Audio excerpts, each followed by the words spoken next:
नमस्ते and welcome back to my YouTube channel. म सुजाता फुयाल आज पनि उपस्थित भइसकेको छु नयाँ भिडियोका साथमा। हिरागाना र काताकाना सुन्दा उस्तै तर लेख्दा मात्रै फरक हुने भएकोले आज हामी काताकाना प्र्याक्टिस गरौँ है त। सुरु गरौँ काताकानाको आबाट। नम्बर 1, नम्बर 2, नम्बर 3 आ ई सजिलो छ। नम्बर 1, नम्बर 2 ई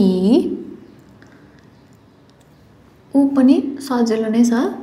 नम्बर 1, नम्बर 2, नम्बर 3, नम्बर 4। ए हाम्रो क्यापिटल आई जस्तो छ, सजिलो छ। 1, 2, 3। तपाईले चाहिँ यो स्ट्रोक भन्दा यो स्ट्रोक अलिकति लामो बनाउनु पर्ने छ। ए 1, 2, 3। ओ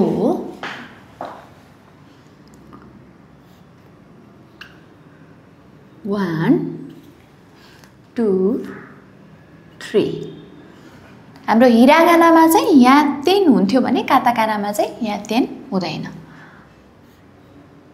प्यारलल लाइन दिनुस् दुईटा। 1, 2 स्लाइटली ढल्काइदिनुस्। 3 कि 1, 2, 3 को नम्बर 1, नम्बर 2, नम्बर 3 के को सजिलो छ। 1, 2, 3। नम्बर 1, नम्बर 2, 2, 3 सा। यसरी 10 दिनुस् यहाँबाट तलतिर। यसमा चाहिँ सीमा चाहिँ तपाईको यो पार्ट बोल्ड हुन्छ र यो पार्ट अलिकति तपाईको तिखो हुन्छ है।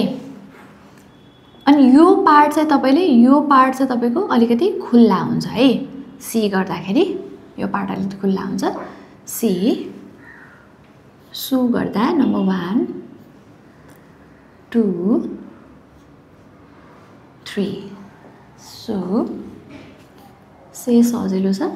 नम्बर 1, नम्बर 2, 3 से सो गर्दा यो गर्नुस् माथिबाट यो पार्ट अलिकति बोल्ड हुने भयो, यो पार्ट चाहिँ अलिकति तिखो हुने भयो है।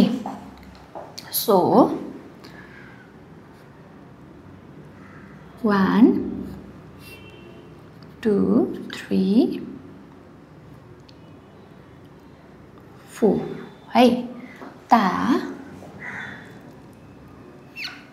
1, 2, 3 ची। अब अर्को 2। यसमा चाहिँ माथिबाट तलतिर जाने भएकोले यो पार्ट चाहिँ अलिकति बोल्ड हुने भयो है। ची 2। अर्को 1, 2, 3 ते तो सजिलो छ। 1, 2 तो। अब अर्को रहेको छ ना। सजिलो छ यो। तपाईको हाम्रो तरबार चाहिँ यसरी राखेको जस्तो। ना नि दुईमा। यसमा चाहिँ तपाईले यो भन्दा यो अलिकति लामो बनाउनुस् है। नि नु सजिलो छ। 2 सरी नु ने सजिलो छ। नम्बर 1, 2 अर्कोमा यसमा 3 गर्नुस् यहाँ अलिकति तान्दिनुस् 4 मा एउटा लामो तान्दिनुस् 5 मा नो सजिलो छ यसरी कर्भ लाइन जस्तो मात्र दिँदा हुन्छ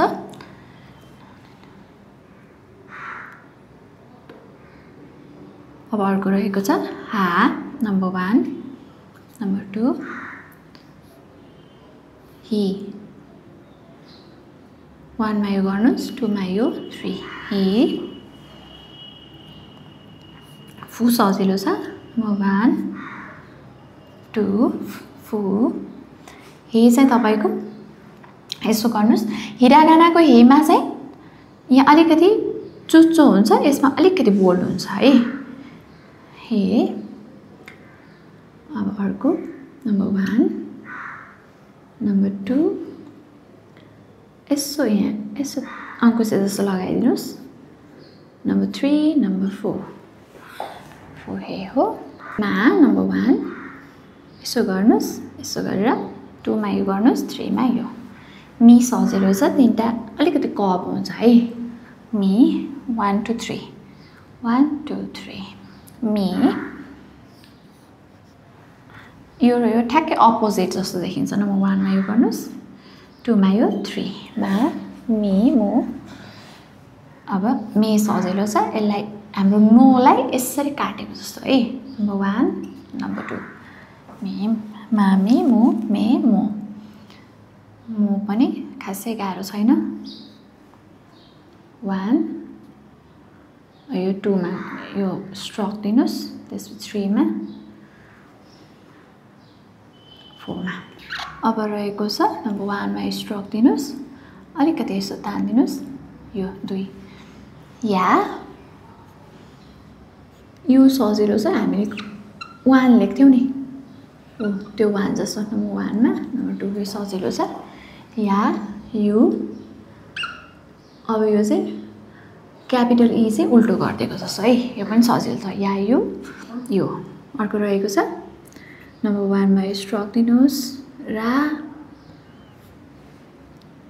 नम्बर 2 मा यो नम्बर 3 मा यो रा री तपाईले हिरागानामा चाहिँ यसरी अलिकति यसो अंकुशे लाएर यसो गर्नुहुन्थ्यो भने काताकानामा चाहिँ यहाँ अंकुशे लाउनु परेन है रा री अब रहेको छ सजिलो छ यो अलिकति कर्भ गर्नुस् है यसलाई सिधा नगर्नुस् है यसलाई अलिकति अंकुशे ताने जस्तो गर्नुस् 2 मा री रु अर्को सरी यो अलिकति सिधा नम्बर 1 यो अलिकति अंकुशे ताने जस्तो 2 मा रे रो सजिलो छ हामीले यो माक्सा बना जस्तो है स्क्वायर बनाएको जस्तो बनाउँदा भयो अर्को रहेको छ वा यो 1 मा यो गर्नुस् 2 मा यो गर्नुस् 3 मा यो गर्नुस् वा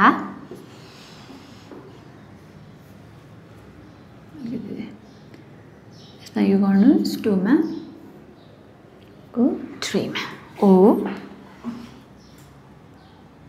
ल यो चाहिँ यसरी गर्नुस् है यो चाहिँ तलदेखि माथि तान्ने भएको भएर यहाँ बोल्ड हुने भयो यहाँ चाहिँ अलिकति चुच्चो हुने भयो यो पार्ट चाहिँ अलिकति खुल्ला हुने भयो है त काताकानामा चाहिँ धेरै जसो लेटरहरू उस्तै जसो देखिने भएकोले धेरै केसमा चाहिँ विद्यार्थीहरू कन्फ्युज भइरहनु भएको हुन्छ त्यसैले कन्फ्युज हुने पार्टहरुमा चाहिँ जस्तो सी र चु प्राय उस्तै देखिन्छ तर यहाँ के डिफरेन्स हुन्छ भन्नुहुन्छ भने तपाईले सी लेख्दाखेरि तलबाट तल पेन्सिल राखेर अनि बल्ल मास्तिर लैजानु पर्यो अनि साथसाथै तपाईले यो पार्टलाई यो नजिकै ल्याउनु पर्यो यो पार्ट खुल्ला हुने भयो है सी लेख्दा यो चु र सी उस्तै जस्तो देखिन्छ नि तर डिफरेन्स के हो भने अब यो चु लेख्दाखेरि चाहिँ तपाईले अघि हामीले यहाँबाट मास्तिर लगाएको थियौं भने अब चाहिँ कलम यहाँ माथि राखेर माथिबाट तलतिर लानु पर्यो है सरी माथिबाट तलतिर लानु पर्यो यता माथिको पार्ट चाहिँ माथिबाट तलतिर ल्याउँदाखेरि माथिको पार्ट चाहिँ बोल्ड हुने भयो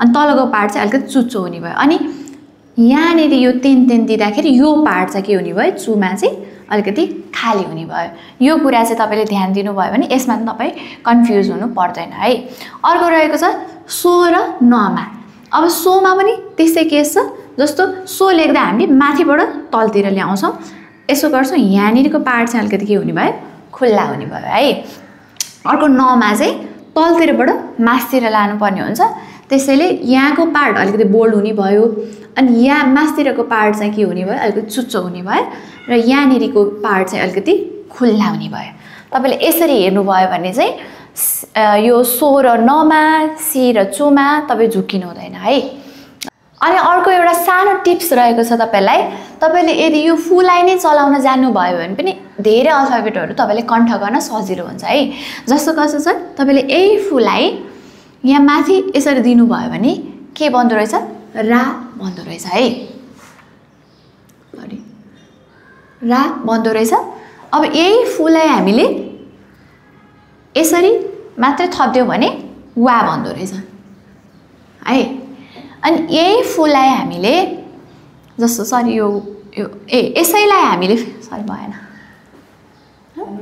ओके अब यसैलाई हामीले यसरी मात्र दियौ भने यहाँ उ बन्दो रहेछ है अब हामीले फेरि यो फुलाई यही फुबाट हामीले यति मात्रै काट्दियौ भने के बन्दो रहेछ नु बन्दो रहेछ साथसाथै हामीले यो फुलाई चाहिँ यसरी दियौ भने यो के बन्दो रहेछ सु बन्दो रहेछ है त्यसैले तपाईले यसरी नै यो फुबाट यो बन्छ भने कण्ठ गर्नुभयो भने यो कन्फ्युजिङ उस्तै जस्तो लाग्छ ला यहाँबाट चाहिँ कन्फ्युजन भयो भन्ने केसहरु चाहिँ तपाईलाई नआउन सक्छ काताकाना यति नै रहेको छ thank you so much for watching I hope तपाईले काताकाना बुझिसक्नु भएको छ केही त्यस्तो नबुझेको खण्डमा तपाईले कमेन्ट गर्न सक्नुहुनेछ साथसाथै यदि जापान जान चाहनुहुन्छ र जापानिज भाषा पढ्न चाहनुहुन्छ भने ली टु जापानलाई सम्झिन सक्नुहुनेछ धन्यवाद